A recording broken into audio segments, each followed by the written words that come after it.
treated in Japan.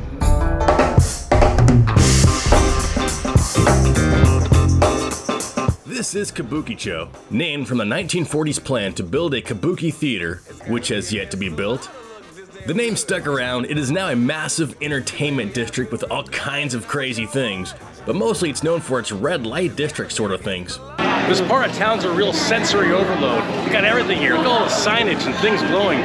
It's hard to keep focus. You'll see several blocks of what is known as love hotels. Plenty of places to find a good night's rest with a fun theme, with you and a friend. Look at here. Look at all these crazy fun times at these hotels. I'll do a more in-depth video on those later. Man, this part of town is just crawling with restaurants, bars, places to get DVDs for adults, and hotels for just a couple hours, and also places to get massages, mostly for middle-aged men. And no vice indulgence can be complete without a place to give your coins to a slot machine, the only legal type of gambling in Japan. And in these giant anime-looking buildings, they actually have a casino. Here, let me take you to this situation.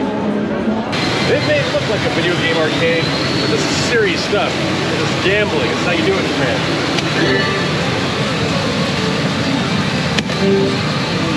Not exactly the craps or roulette wheel, but this is what's legal in Japan.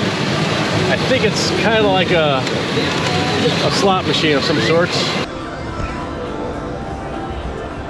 You can get yourself a shark, a frog, but you have to use this claw. So there's like a strategy to it. You take the claw and you try to nudge the shark over. And eventually you do it enough times, the shark will fall over and you can have the shark. And it only costs about 4 or 5 times as much as the actual price of the shark. And you got these chipmunks. And are you thinking, is this full of young children having fun? This is actually what the grown-ups do. I don't know what the kids do for fun, but it's all grown-ups in here. Well, at least teenagers and up. Like any red light area, it has its gentlemen's clubs, nightclubs, and other clubs I'm not sure how to identify, but mostly it has hostess bars, where you pay up front for your beverages for the hour, and a girl comes and talks to you and just sits with you and has a drink with you. But it might be a bit hard to find one that allows entry for those who don't speak or even look Japanese. But if drinking is your thing without the hostess, not to worry, there are many options. So this here is called Golden Guy. It's right outside of Kabukicho. It's just a bar district. Everywhere of these have these tiny little bars that are very intimate, because the bars in Japan tend not to be very big places. They're all very little. You can kind of touch wall to wall. Let me show you what they got here. This is my favorite place. It's called Alley Nuts. It's kind of a rock and roll joint. Dig this. These staircases, they're so narrow and high and dangerous. Yeah, I see the bars. They're really small. There's a wall right here. Just hit with my elbow. All kinds of fun currencies from all over the world. They got rock and roll going on. This is what the bar's supposed to be like. It's really small. There's one strange bar with tables. That's just it. Serve maybe 10 people tops.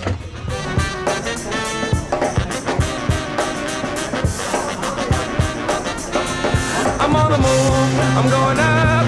I'm a man on a mission with no missions, and I'm looking for love. Oh. It's like a heavy metal bar. It really does feel like hell in here.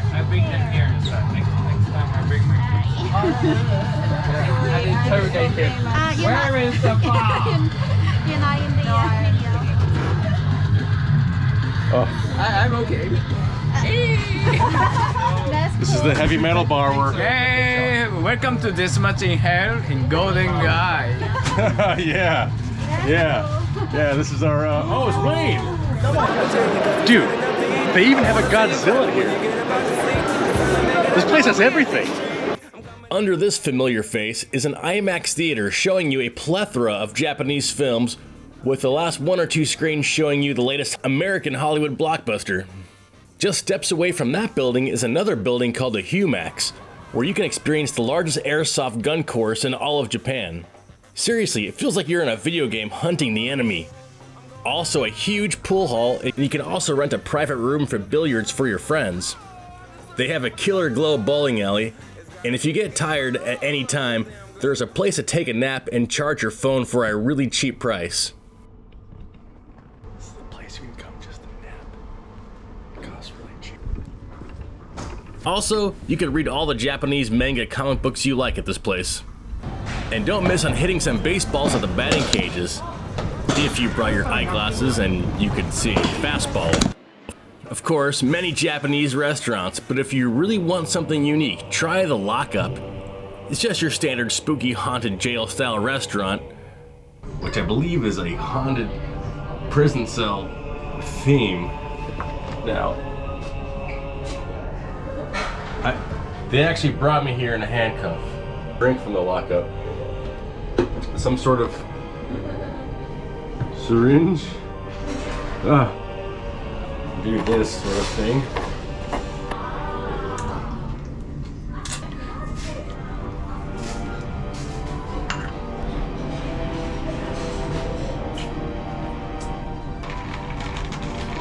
See what this tastes like. It's really good. Or you can try your hand at the mystery bar. And it's noticeably very Japanese. They like to have their options for their own private little rooms. And they have maid cafes and cafes just to play with dogs. I can only go to so many places for you people though. Kabukicho is like a cup of concentrated Tokyo. Great for a night out or like a bachelor party or something. But you might want to dilute it with some water and maybe find a shrine amongst all this madness. Hanazono Shrine. There's nothing like a night of debauchery, followed by a visit to the Hanazono Shrine.